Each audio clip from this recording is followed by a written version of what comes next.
Well, tonight we have in the studios two wonderful personality, Barrister Mbeseha and Commander Elvis. But then this question is for you, Barrister Mbeseha. Looking at it from a legal standpoint, we wonder, does the abduction and killing of Mr. Ayunwi meet the criteria for a war crime as we have suggested under the Rome Statute? And given the repeated reports of abduction and execution, how important is documenting these incidents for future legal proceedings? Well, what happened to the gentleman, Ayunwi, say call him? It's not a question of whether it meets any standard. It meets beyond the standards.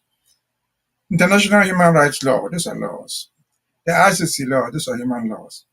But above all, there's just general human behavior. To catch and kill another human being without even a written law is completely unconscionable. And so they meet all those standards. But it cannot even shine away from this type of behavior. No. For them, killing unarmed people, killing whoever they suspect or they don't even suspect for being an Amazonian is normal. And they do it under the watchful eye of the international community and every human being in the world. They do it unapologetically, telling the story with their own mouths, not even trying to hide the facts, but narrating what they did and going on not being held accountable for. Let me just give two illustrations. Who on earth would have believed that Sam Sawyer, a disabled man, was armed with anybody? They executed him publicly, and they don't deny it. Sam Sawyer, a disabled man, even if he was an Amazonian or whoever, there's nothing called a disabled armed person. They execute him publicly. That is unconscionable. That is told with their own mouth. Again, fast forward. Who remembers the story of Wazizi? They adopted Wazizi. They told us the story themselves. Took to Yaoundé, came back and told us that Wazizi is dead, he's no more. They will not even produce his corpse, his remains to be buried. That is the story told with their own mouth. Not only to Ambazonians, but the international community. What other evidence can one need to prosecute anybody? Their own words, their own actions speak for themselves. The problem we face is not even against the public, it's against the international community.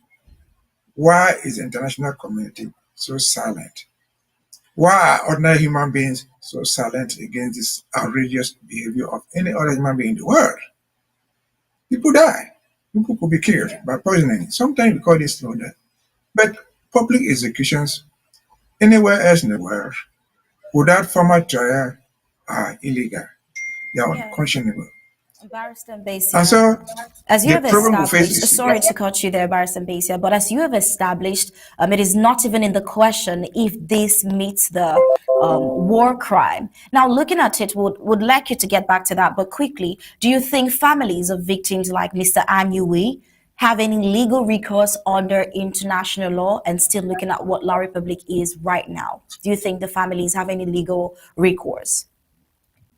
They do have a legal recourse, but it's difficult for individual families to initiate action that will bring them remedies. We'll talk about the ICC.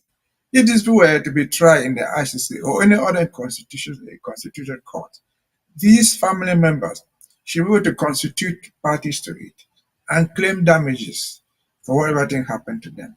They have a recourse.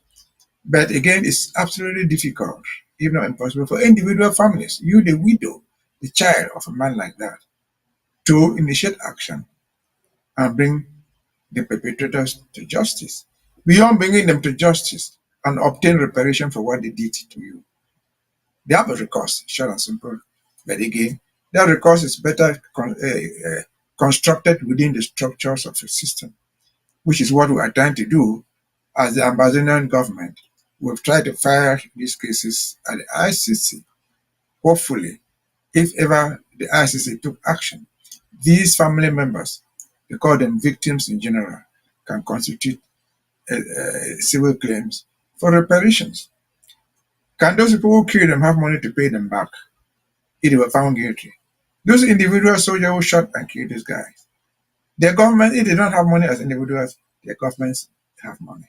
The government authorized them, for example, that will put the government to Cameroon. If at all they don't even have the means, there are institutions built in place to come out and compensate for this stuff, unacceptable misconduct. And the perpetrators, the people who encourage them, calling the government of Cameroon, in our government around the world, to be held accountable through different diplomatic and international channels. But the individuals have recourse. The recourse is not as simple as that for individual family members to take. That's the short and simple of your question. Over to you. Thank you so much, Barrister Mbeseha. Well, that answers it. The collective has more impact than an individual family. That makes a lot of sense. The more the people, the louder their voices might be heard.